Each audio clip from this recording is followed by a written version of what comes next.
Yeah. Sometimes I get so mad, there's no controlling me. My thoughts get so bad, I'm like, I might grab a bat, I don't know. My wrath, my blood boils over like, oh God, here goes. I lost all feeling from my head to my toes. You said some shit that I can't let go, so just stay tuned for the rest of the show. Welcome to Griffs. Today, I am getting ready to do a little reaction on Donald Trump. Yep. This one's Donald Trump's speech people don't want to hear, but guess what, guys? I'm going to make you hear it anyways, because I don't give a fuck. Oh, yeah. There's some things that people are talking shit about Trump that you guys need to do your research even harder about the man. I'm telling you. Telling you.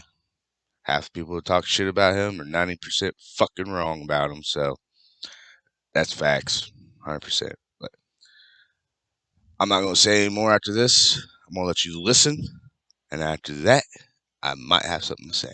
If not, I want everybody's comments in the comment section. I want your guys' opinion on stuff. That's why America is great, because your opinion, it's your opinion, because you really can't do nothing about it. Nobody can. That's why it's called its opinion. But let's get in this before my time's out. So, I want to shut up and you listen, motherfuckers. Yeah. People will ask me, what's the thing about you that's least known? Number one, I happen to be a nice person. I happen to be very generous with people that need help. I do. I like that. I love helping people. And also, I'm very honorable. I think things I say are somewhat controversial, but they're always true. Always true. They're generally true, or at least I believe them to be true. And some people may think that's provocative. But people think I enjoy provoking people or needling people. It's not that I do, but I'm, again, a very honest person. So I say that, and it provokes some people, and some people love what I'm saying. And what I'm saying is the truth. Because I do say the truth, and I do say what I want. Now, I'm a smart guy. I went to the Wharton School of Finance. I don't have to say those things. But I am an honorable person. I'm an honest person, so I say what is appropriate to say.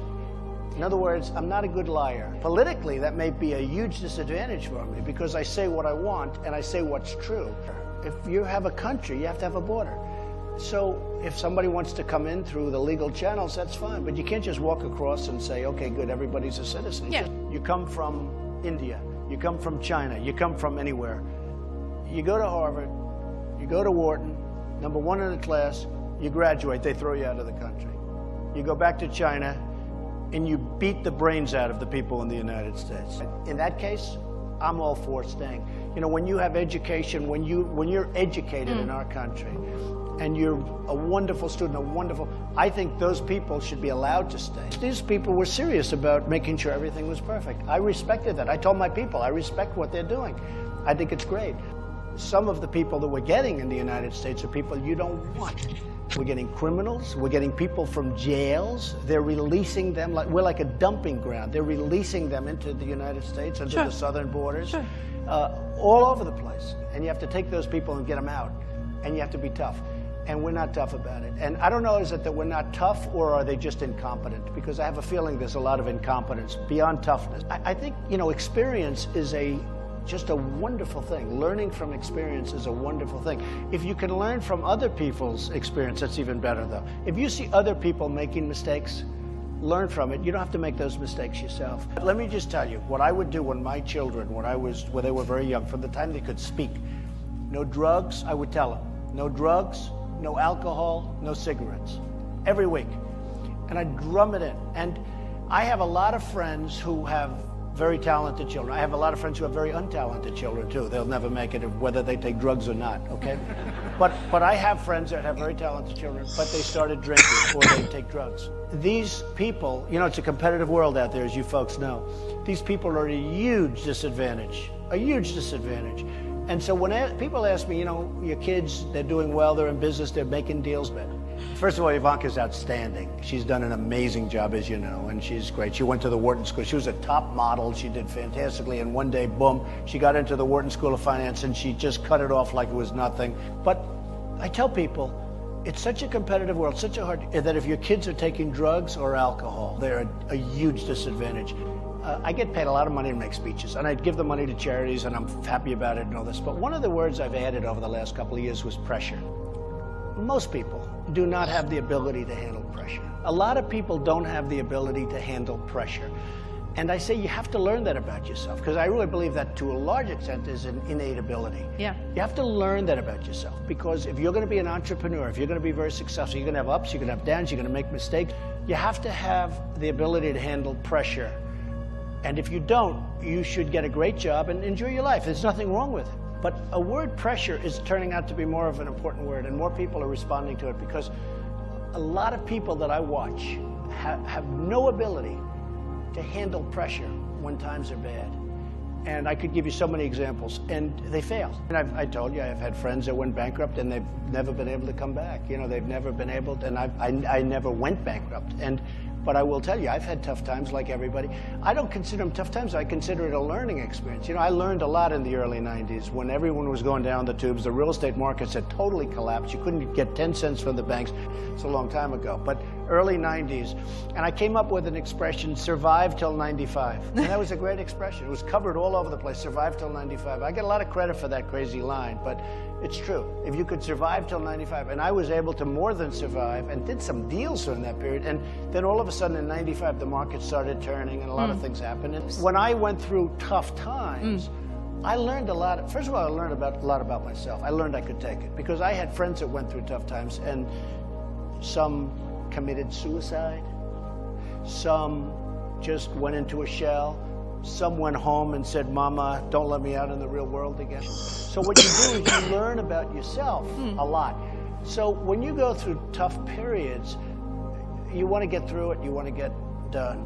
But think about it as a learning experience. When I was riding very high in the 80s, because I was a big darling of the 80s, there was an article in one of the major business magazines, everything he touches turns to gold.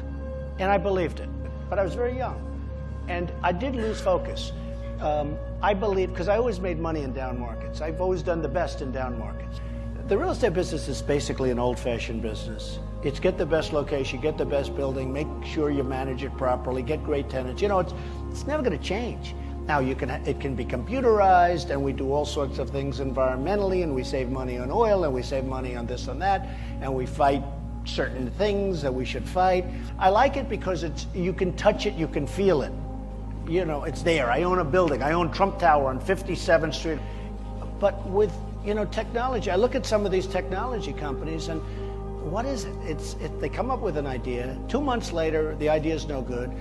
In the meantime, they've sold their company for $700 million. They're 21 years old, and they can't read or write. I'm looking at some of those deals and some of the mergers where they're buying these companies. I'm looking at numbers where a company makes no money, and it's worth hundreds of billions and billions of dollars, and it makes no money and has no prospect to make any money, but they value it highly. Now, who knows?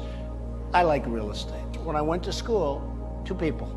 One was really smart, the other one was not so smart. The not so smart one went to work for a big oil company. The really smart one went to work for an airline. Well, let me tell you, the not so smart one is a very rich man today, and does very well and heads up a company, and he makes money. And the guy running the airline it's tough, but he was smarter. He was smarter, he was tougher, he had everything. He even looked better. Not that that matters. He had everything. He failed, and the other guy's a big success. Look, I could give you the stock answer. You gotta love what you do, all that stuff, okay, you know.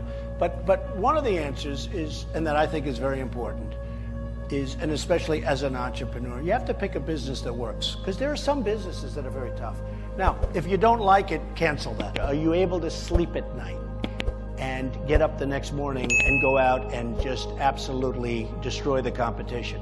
Because if you don't have that ability, it's very hard to be an entrepreneur.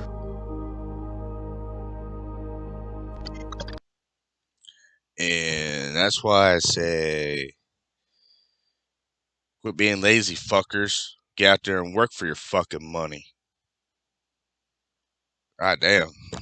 He's right on a lot of shit. You can be the smartest motherfucker in the world and turn out to be the brokest motherfucker in the world. That's how I look at it. I have ups and downs. It's not easy living out here in the real world like people think it is. You got this young generation coming out of school, think they're, oh, we're going to be success. The next minute, now they're fucking homeless. Well, maybe you actually learned something in school. Couldn't actually learn from the past. You guys might fucking learn something. But no, they want to take the past out of schools. How the hell are they supposed to learn something to do better in life? But, nope, they don't want to look at the past. So we're going to look at the future. Yeah, what's in your future? Right now, it's pretty shitty right now for you. So, y'all need to wake the fuck up. We got the wrong president leading this fucking country right now. We had the right one. But y'all want to be a bunch of buttheads and retards and believe everything on the fucking internet. Wake the fuck up. 90% of that shit on the fucking internet's fucking fake. I could tell that when it first came out when I was in the 90s, jackasses. That's why I went outside and fucking played around. I didn't fucking stay inside and watch TV all the fucking time. Because half of those fuckers ain't right all the time. Hell, they're wrong on the fucking weather most of the time.